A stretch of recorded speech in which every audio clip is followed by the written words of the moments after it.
안녕하세요. 오늘은 제가 이혼녀가 된 사연을 들려드리려고 합니다. 저는 40대 중반에 예쁜 딸아이를 키우고 있는 엄마예요. 제가 생각해도 저는 일에 미쳐 사는 사람이긴 합니다. 성격상 일을 제대로 마무리하지 못하면 온종일 생각이 나서 결국 새벽이어도 그 일을 마무리해야 하는 사람이죠. 이런 성격인데 제 직업 자체가 야근을 밥 먹듯이 하고 일에 실수가 있으면 큰일 나다 보니 이게 합해져서 늘 일에 치여 살곤 했습니다. 새벽까지 야근하는 일이 늘 있는 일이었던 저에게 솔직히 연애는 사치였죠. 그래서 한 번은 진지하게 생각을 해본 적도 있어요. 아, 진짜 나 이러다 시집 절대로 못 가겠다. 고 말이죠. 그러면서 뭐 꼭 시집을 가야 할까? 내가 잘나서 나 잘난 맛에 살아도 괜찮다고 생각을 하면서 살았던 것 같아요. 그러던 저에게 남편이 눈앞에 나타났고 이렇게 바쁜 저지만 그 틈새를 공략해서 참 다정하게 잘도 챙겨주던 사람이라서 제가 사랑하지 않을 수 없었습니다. 결혼 준비를 할 때도 일이 바빠서 난감해하는 저를 대신해서 이것저것 정보도 알아봐주고 공유해주고 그랬던 남편 덕분에 정말 수월하고 편하게 결혼 준비도 할 수 있었어요. 우스갯소리로 이렇게 말한 적도 있습니다. 여보가 돈 벌고 내가 살림해 줄까? 난 진짜 그래도 괜찮아. 당신 때려쳐. 내가 먹여 살 테니까. 좋아하는 일을 하면서 돈을 번다는 그 행복을 저는 대학 졸업 후부터 지금껏 느꼈고 그 덕에 한 곳에서 신입사원부터 높은 위치까지 성장할 수 있었죠. 그래서 정말 제가 벌어도 괜찮았고 남편이 집에서 살림을 해줘도 괜찮다고 생각을 했던 것 같아요. 그치만 남편도 어디까지나 장난스럽게 말했던 부분이었고 저희는 상황이 괜찮을 때까지는 꼭 맞벌이를 하자고 얘기를 나누며 결혼을 했습니다. 결혼 후에는 아이를 낳고 싶었고 너무 좋아하는 편이었지만 야근도 많이 하는 업무 특성상 쉽게 임신을 시도하기가 어려웠죠. 그치만 또 제가 나이가 있으니 미룰 수도 없고 남편과 상의 끝에 특별히 노력까지는 하지 말고 그렇다고 올 기회를 막지도 말자. 자연스레 흘러가는 대로 우리 상황을 맡겨보자고 그렇게 얘기를 했습니다.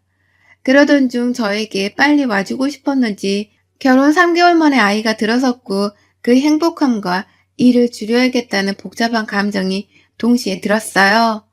제가 무슨 부귀영화를 누리겠다고 아이까지 생긴 마당에 무리를 해서 일하고 싶진 않았고 일은 일이고 아이는 또 아이이기 때문에 태어난 아이를 위한 새로운 삶을 살아보기로 했습니다.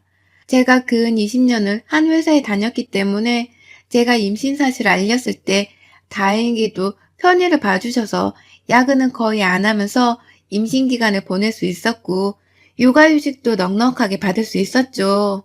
그렇게 아이를 어느 정도 키우고 어린이집을 보내면서 저는 예전에 일에 미쳐 살던 바쁘던 모습으로 돌아가게 되었고 남편이 주로 퇴근 후 아이를 케어해주고 저는 퇴근하고 늦은 새벽이고 쪽잠을 자더라도 남편과 아이를 위해서 아침밥을 미리 해두거나 밀린 집안일을 하고 자는 게 늘 제 일상이었습니다. 제가 이렇게 바쁘게 사는 걸 아는 시모는 저에게 늘 이렇게 말했어요. 아니, 그럴 거면 그냥 민재가 집에서 애 보고 살림하는 게 좋지 않겠냐? 요즘 뭐 꼭 남자가 돈 벌어야 하고 그런 거 아니잖니. 네, 안 그래도 지민 아빠한테 그렇게 말을 하긴 했는데 아직은 지민 아빠도 일이 더 하고 싶은 눈치예요. 이게 어떻게 보면 저희를 위하는 느낌의 대화로 보일 수 있겠지만 저 말에 숨어있는 표현은 본인 아들이 편하게 집에 눌러앉아서 놀았으면 하는 마음이거든요. 제가 돈을 벌어오면 된다고 생각을 하는 시모가 얄미워서라도 남편이 회사를 그만두는 건 뒤에서 몰래 제가 막았습니다. 원래는 남편에게 살림을 하라고 했지만 깊게 생각을 해보니 별로 좋은 방법인 것 같지가 않아서 제가 더 안 자고 더 노력하는 방향을 선택했어요. 아이를 위한 일이라면 당연히 뭐든 다 했고 부족함 없이 빠짐없이 하나하나 늘 자는 시간, 밥 먹는 시간 쪼개가며 노력을 하면서 살았기에 몸이 10개라도 부족하게 정말 그렇게 살았습니다. 주말에도 일을 집에서 하는 경우가 종종 있었지만 남편이 아이를 데리고 늘 밖에 나가서 놀아주고 가끔은 여행도 가서 1박을 하고 오고 이렇게 시간을 보내줘서 정말 고마웠죠. 아이가 점점 클수록 뛰어놀고 이것저것 체험을 하는 게 좋다고 저희도 생각을 하고 있었기 때문에 그런 시간을 최대한 많이 만들어주려고 노력했어요. 우리 지민이 오늘은 아빠랑 어디 가는지 알아? 바닷가 간다고 했어. 아빠가 재밌을 거래. 엄마는 못 가지? 그래서 엄마가 토끼 모양으로 예쁜 도시락도 싸뒀어. 아빠랑 가는 길에 먹어. 그리고 지민아, 다음 주에는 엄마랑 아빠랑 같이 놀러 가자. 오늘은 아빠랑 다녀오고. 조심히 갔다 와. 알겠지? 어떻게든 주말을 함께 하려고 노력했지만 그렇지 못한 날에는 전날 밤을 새서라도 아이가 좋아할 만한 캐릭터 도시락으로 도시락을 준비하고 짐도 싸두고 이것저것 준비를 해뒀고 그렇게 남편에게 아이를 맡기고 저는 또 일을 하면서 살았죠. 다행인 건 남편이 워낙 아이와 잘 놀아주고 하다 보니까 아이가 제가 바빠서 함께하지 못하는 상황을 흔쾌히 이해해주고 여행 가서 영상통화를 하면서 어디에서 뭐 하는지도 잘 소개를 해주고 그런 유쾌한 상황으로 받아들여줘서 정말 고마웠어요. 언젠가 그런 생각을 해본 적이 있어요. 내 인생에서 내 목숨보다 귀한 아이가 태어났는데 내가 언제까지 일이 바쁘다는 핑계로 더 이쁜 아이 곁을 못 지켜주나라는 생각을 하면서 아이에게 슬며시 물어본 적이 있었거든요. 지민아, 엄마 일하지 말고 지민이랑 집에서 있을까? 같이 매일 놀고 그럴까? 아니, 엄마 이쁜 거 입고 회사 가는 게 더 이뻐. 내 친구 슬기 엄마보다 엄마가 더 이뻐. 아이가 만약 곁에 제가 있기를 바랬다면 아쉬워도 전 회사를 그만뒀을 것 같아요. 그치만 저를 이해해주고 이쁜 엄마라고 해주기에 저도 조금은 마음 편히 돈을 벌 수 있었어요. 또 남편이 저렇게 아이를 케어해주니까 믿고 저는 편하게 일할 수 있었죠. 남편과 놀러 갔다 오면 아이가 정말 너무너무 즐거워했고 놀러 가서 뭐 하고 있는지 어디에서 뭘 먹었는지 영상도 사진도 찍어서 보내주는 다정함에 저는 일하면서도 미소를 지으면서 기분 좋게 일할 수 있었습니다. 어쩌면 정말 이상적인 결혼 생활을 하고 있던 저에게 예상치도 못한 불행이 닥쳐왔어요. 이는 남편과 상의 끝에 결국 남편이 퇴사를 하고 아이를 집중 케어하기로 한 시점에 발생한 일입니다. 여보, 내가 곰곰이 생각을 해봤는데 지민이가 어린이집에 있는 시간이 너무 기니까 힘들어하고 나 퇴근할 때까지 시터 이모랑 있는 게 애가 머리가 조금 크니까 불편하고 어색한가 봐. 그래서 말인데 그냥 내가 퇴사를 하고 주부를 할게. 당신 내조도 하고 지민이도 보고 당신은 워낙 자리를 잡은 사람이니까 내가 그만두는 게 맞는 것 같은데. 안 그래도 나도 계속 내내 마음이 불편하긴 했는데 사실 당신이 일 그만두고 너무 백수처럼 놀게만 할까 봐. 그것도 난 걱정되더라. 퍼지고 귀찮아하고 그럴까 봐. 당신 그럼 살림하고 지민이 보고 그러면서 운동도 배우고 싶던 것도 배우고 그래. 마냥 얘만 바라보면서 집에서 있지 말고. 그래, 무슨 말인지 알아. 나도 언제고 다시 회사를 복귀할 수 있으니까 자격증도 미리 따놓고 그럴게. 남편이 퇴사를 하고 약간의 불안함이 있었지만 그래도 딸아이가 너무 좋아하는 게 제 눈에도 보여서 진작에 이렇게 할 것을 후회가 되긴 했어요.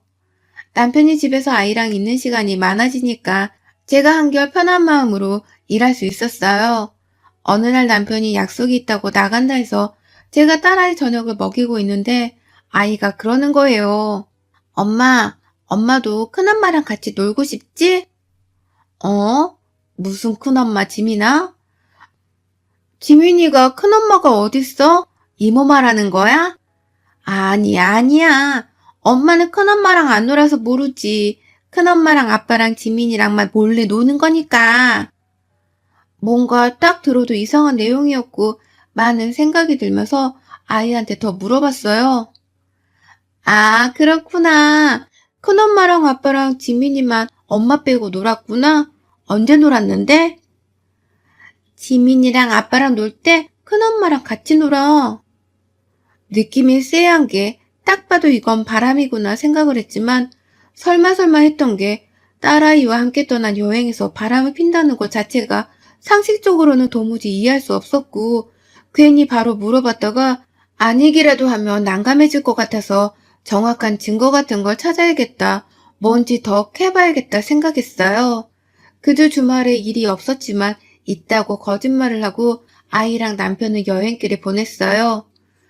남편의 숙소를 예약한 어플 아이디 비밀번호를 제가 알고 있었기 때문에 그걸 이용해서 어디 숙소로 가는지를 알고 있었고 너무 뒤를 밟으면 걸릴까봐 시간차를 두고 저는 그 숙소로 바로 향했습니다. 도착해서 보니 남편 차가 없길래 제가 잘못 온 건가? 정말 황당했지만 혹시 몰라 펜션 주인분께 예약자 중 남편 이름을 확인했더니 있다고 하더라고요. 그래서 멀찌감치 주차를 하고 기다렸습니다. 남편 차와 그 뒤에 차 한 대가 더 따라 들어왔고 그 광경은 정말 충격적이었어요. 너무 해맑게 웃고 있는 제 딸아이의 손을 잡은 큰엄마로 추정되는 여자와 남편이 한 차에서 내리며 마치 한 가족처럼 보이더라고요. 그리고 뒤따라온 차량에서는 저희 시댁 식구들 시무시부 신우가 내렸습니다. 정말 너무너무 충격을 받아서 이게 뭔지 이 상황을 받아들이는 게 쉽지가 않았어요. 이 모든 모습들을 사진을 찍어뒀고 더 정확한 증거 같은 게 필요한데 저 안에 딸아이가 있으니까 무작정 들어갈 수도 없고 머리를 한참 굴렸습니다. 그러다 신우에게 전화를 했어요. 아가씨, 재밌게 놀고 있죠? 아, 네. 언니 무슨 일로? 아, 별건 아니고 잠깐 나와서 전화 좀 받을 수 있어요? 아가씨한테만 할 말이 조금 있어가지고. 그 말에 신우는 나와서 전화를 받았고 저는 신우 앞에 나타나 조용히 하라며 제 차로 끌고 들어갔습니다. 전화해서 친구 일로 통화 길어질 것 같다고 웃어 말해요. 오빠한테 티내지 말고. 티내거나 하면 지금 아가씨가 저한테 받는 지원 다 끊겨요. 여기서 제가 신우에게 하는 지원은 신우가 이혼해서 애를 혼자 키우고 있거든요. 그것도 남편이 바람나서 생활고가 심각했던 상황이라 안쓰러운 마음에 매달 도움을 조금씩 주고 있던 지원을 말한 거예요. 아, 오빠, 나 친구가 일이 좀 생겨서 통화하는데 그게 길어질 것 같으니까 신경 쓰지 말고 놀으라고 전화했어. 혹시 몰라서 전화 끄는 것도 확인하고 얘기를 했습니다. 지금 이 상황에 대해서 나한테 설명해줘요. 한참을 망설이는 신우는 에라 모르겠다 싶었는지 말하더라고요. 언니, 어떻게 들릴지 모르겠지만 저도 힘들었어요. 아시다시피 재훈이 아빠도 바람나서 이혼하고 저 힘들게 살고 있는데 오빠가 바람 피는 거 알고 뜯어말리고 욕도 하고 그랬는데 저 둘 절대 못 헤어질 거예요, 언니. 못 헤어진다. 왜죠? 저도 20대 때 만난 사이예요. 저 언니랑 결혼 안에 뭐니 했었는데 결국 헤어지긴 했지만 워낙 서로 좋아했고 그런 사이라서 저희 부모님도 잘 알고 있었고 둘이 헤어졌을 때 엄마가 정말 많이 우셨어요. 그런 사이인데 이번에 어떻게 다시 만나서 저러고 있는 거거든요. 들어보니 저 언니도 이혼하고 오빠 찾은 것 같은데 쉽지 않을 거예요. 솔직히 이제 와서 언니한테 할 말은 아니지만 저도 뭐 사는 게 팍팍하고 바쁘니까 솔직히 방관한 거 인정하고 죄송해요. 그래도 언니가 지원을 끊어도 괜찮은데 신우관계를 떠나서 같은 여자로서 제가 도와줄게요, 언니. 우리 오빠 버려요. 저 지금 너무 당황스럽고 어이가 없는데 그니까 저 둘이 죽고 못 살았던 사이고 다시 붙은 거라는 거죠? 대체 언제부터요? 아니 바람 피우는 것도 모자라서 우리 지민이를 데리고 저랬다는 게 전 지금 너무 화가 나요. 이 사실을 제가 안 지는 얼마 안 된 상황인데 들어보니 저희 부모님이랑 오빠랑 저 언니랑 지민이 이렇게는 이미 2년 정도 이런 관계로 지냈더라고요. 제가 대신 죄송해요, 진짜 언니. 할 말이 없고 면목이 없어요. 하, 진짜 아가씨는 본인이 그런 상황을 겪었으면서 어떻게 묵인할 수 있어요? 제가 매달 아가씨 도와주면서 연락도 그렇게 자주 했는데 저한테 말이라도 해줬어야죠. 솔직히 이번에 제가 몰랐으면 아가씨가 저한테 말이나 해줬겠어요? 선의를 베풀었더니 뒤통수를 쳐버리네? 애랑 죽든 살든 냅뒀어야 했는데 괜한 선의를 베풀었다 싶네요, 정말. 그래도 아가씨 덕분에 자세한 내막을 알 수 있었고 그간 도움받은 게 미안했던지 펜션 안에서의 상황을 영상 촬영하고 사진으로 촬영해서 저한테 보내줬어요. 너무 믿었던 사람에게 큰 배신을 당했고 거기에 제 아기까지 건드려 더러운 불륜 현장에 노출시켰다는 게 너무 열이 받아서 철저하게 짓밟아주겠다고 다짐했습니다. 평소처럼 아무렇지 않은 척했고 회사에 양해를 구해 휴가를 내고 집중적으로 시댁과 남편을 잡을 준비를 했습니다. 변호사를 찾아가서 현 상황과 증거들을 제출하고 위자료 재산 분할 등에 대해서 완벽하게 다 상담을 마친 뒤 제일 중요한 양육권 역시도 당연히 제 몫이라는 확인을 하고 아가씨가 말해준 시댁에서 주말에 모인다는 소식을 접하고 그날을 디데이로 결정해뒀습니다. 사실 많이 무너지고 두렵고 아팠지만 저에게는 그런 감정을 느낄 시간이 없었고 하루빨리 이 그지 같은 상황을 정리하고 아이를 데리고 나와 새로운 출발을 해야 한다는 생각이 너무 커서 정리하는 데만 휴가를 다 사용했죠. 저 짧은 시간 동안 정말 이를 악물고 이혼 준비에 아이랑 다시 시작할 집과 새 어린이집 정말 많은 준비를 하면서 보냈습니다. 불행한 저를 위로라도 하듯 집도 그렇고 생각보다 만족스러운 조건으로 시작할 수 있었죠. 신우가 말한 날 전날부터 남편은 제 아이를 데리고 여행을 간다면서 나갈 준비를 했고 이날은 상간녀 집에 간다는 걸 저도 알고 있었지만 냅뒀습니다. 왜냐? 전날은 저와 아이 짐을 모두 빼서 새로운 곳으로 이사를 하는 날이었기 때문이죠. 펜션을 놀러 가는 척 해야 하니 늘 그렇듯 이른 오전에 아이를 데리고 나갔고 그래도 혹시 몰라서 늦은 오후 3시쯤 이사업체를 불렀어요. 그렇게 남편놈 짐만 빼고 저와 아이의 짐 그리고 제가 산 모든 가전들도 싹 새로운 집으로 옮겨버렸습니다. 집은 어차피 이혼하면 처리될 거니까 우선은 급한 것부터 해결을 했어요. 이사를 하고 바로 아이를 데려와야 하기 때문에 전문 인력을 써서 급하게 정리하고 청소하고 다 마쳤어요. 솔직히 저 혼자라면 절대 이렇게까지 이 악물고 필사적으로 모든 준비를 하지 못했을 건데 아이를 생각하니 정말 못할 게 없더라고요. 모든 준비를 마치고 전날 혼자 소주 한 잔을 하면서 많이 울었습니다. 이 악물고 독하고 아무 생각 없이 척척 준비를 하긴 했지만 저도 사람인지라 너무 아팠어요. 남편의 배신에 치가 떨렸고 모든 분노의 감정은 바로 다음날에 터뜨리기로 했죠. 혹시 몰라서 신우에게 새 주소도 알려주지 않았고 제가 도착할 때 맞춰서 신우가 아이를 데리고 신우네 집으로 가 있기로 했습니다. 뭐 좋은 광경이라고 절대 아이한테 보여줄 수 없었어요. 제가 인터폰에 보이면 혹시라도 웃기게 그 여자를 숨기는 상황이 생겨버릴까 싶어서 인터폰에 얼굴이 나오지 않게 계속 초인종을 누르니 시모가 화를 내며 문을 열더라고요. 아니 대체 누가 초인종을 자꾸 눌러? 저예요 어머님. 저를 보자마자 두 손으로 입을 막고 기겁을 하는 시모를 제치고 안으로 들어갔는데 거실에 다들 모여서 영화를 보며 팝콘에 과일을 먹고 있더라고요.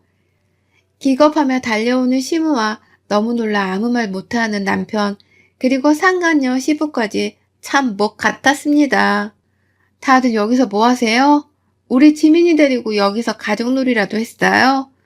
진짜 제정신들 아니야 당신들. 야 이민재 전현이 그렇게 좋으면 나한테 당당하게 말을 해서 헤어지고 만나면 될 것을 왜 내 새끼까지 더러운 불륜 현장에 노출을 시켜? 왜? 전현도 나도 둘 다 데리고 있고 싶었어? 너 정신병자야 사이코야? 어떤 애비가 자기 딸을 데리고 불륜을 하러 다니냐 미친 거사.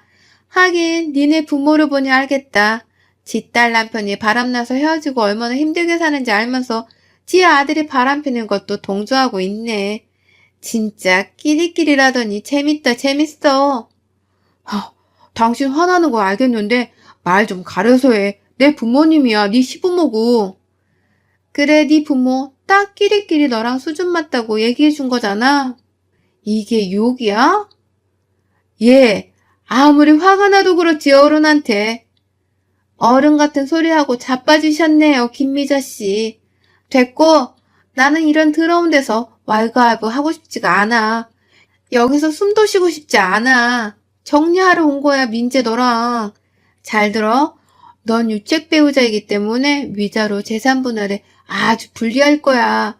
그리고 지민이 양육권은 당연히 나한테 있고 한마디로 넌 맨몸으로 나가면 돼.